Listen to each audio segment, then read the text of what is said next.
Hello mga ka-agrisikap. Si Mrs. Agrisikap po ito. Busy pa rin po si Agrisikap. Kaya ako muna yung nag-voice over ng video niya. Sa ngayon, ipapakita ko sa inyo kung paano niya ginagawa yung kulungan ng manok ng pinsan ko. Actually, yung knowledge ng asawa ko in carpentry,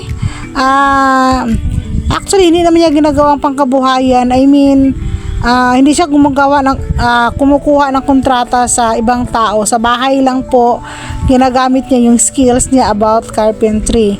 Kaya nga lang po, yung pinsan ko is nakikiusap kasi marami na yung pinsan ko pinapagawa sa iba na project.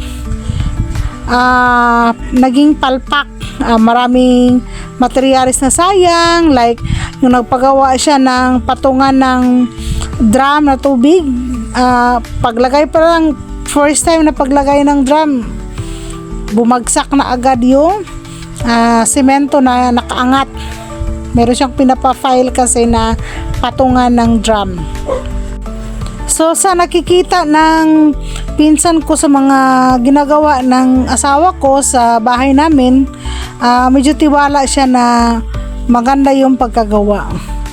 Hindi naman super eksperto yung asawa ko, pero tiwala po yung pinsan ko. Ang kagandahan lang kasi is yung asawa ko yung gumagawa sa kulungan ng manok niya. Kung ano yung available niya na materials, minamaximize ng asawa ko. Konti lang yung anong tawag nito, nagastos niya. Sa nakikita nyo po sa video na may hawak na flashlight yung pinsan ko, kasi nga po kahit gabi po, ginagawa po ng asawa ko, hindi siya nagbibilang ng oras, or hindi lang yung oras yung binabantayan niya. Ang importante kasi sa kanya na satisfied yung nagpapagawa or customer satisfaction. Hindi naman sa pagmamayabang. So kahit mahirap lang kami, pero ang asawa ko po kasi is napakabait naman po ng asawa ko, hindi manloloko, kaya tiwalang tiwala po yung pinsan ko.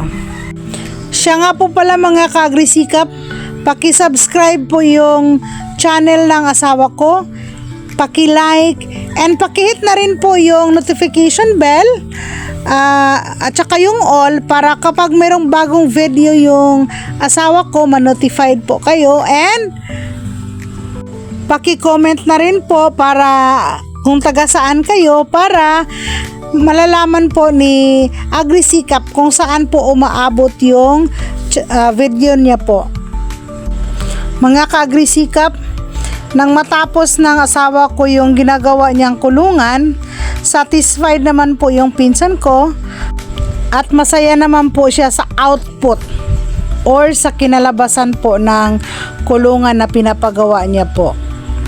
Mga ka-agrisikap, hanggang dito na lang po muna, at naway pagpalain tayong lahat ng Diyos, at saka kung ano yung gusto ng puso at isip natin, sana po'y igagrant po ng Panginoon.